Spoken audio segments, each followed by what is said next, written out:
Paris మ్యూజియంలో చోరీ కేసులో 5గురిని అరెస్టు చేశారు పోలీసులు. మిగిలిన 3గురిని అదుపులోకి తీసుకోవాల్సి ఉంది.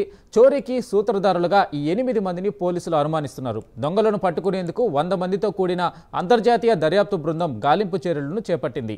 చోరీ జరిగిన విధానం చూసి ఇది పింక్ పాంథర్ ముఠా పనే అని భావించారు.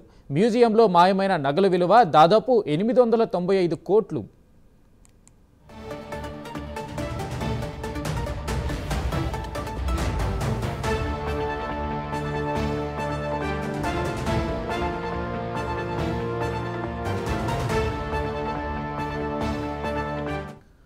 పురాతన ఆభరణాలను దొంగలించడంలో పింక్ పాంథర్ ముఠాకు పెద్ద చరిత్రే ఉంది. స్మోక్ బాంబులు, గేట్వే కార్లు ఉపయోగిస్తూ సినీ ఫక్కీలో చోరీలు చేస్తారు.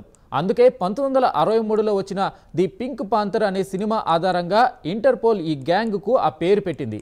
ప్రస్తుతం ఈ గ్యాంగ్లో 800 మంది ఉన్నట్లు తెలుస్తుంది. యుగోస్లేవియా యుద్ధంలో పాల్గొన్న మాజీ సైనికులకు ఈ ముఠాతో సంబంధాలు ఉన్నాయని చెబుతుంటారు. ప్రపంచవ్యాప్తంగా ఇప్పటి వరకు 370 దొంగతనాలు చేశారు. వీటి వల్ల సుమారు 4200 కోట్లు.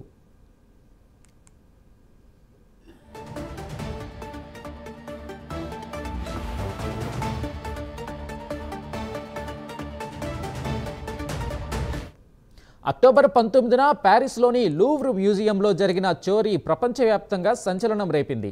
నెపోలియన్ చక్రవర్తికి చెందిన ఆభరణాలను దొంగలించారు. ఈ దొంగతనం పూర్తిగా సినీ ఫక్కీలో జరిగింది.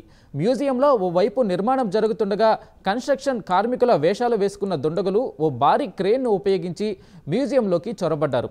ఉదయం 10 గంటలకు రవాణాకు ఉపయోగించే లిఫ్ట్ ద్వారా గ్యాలరీలోకి ప్రవేశించారు.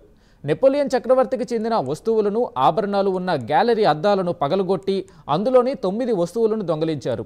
ఈ తతంగం కేవలం 7 నిమిషాల్లో జరిగిపోయింది.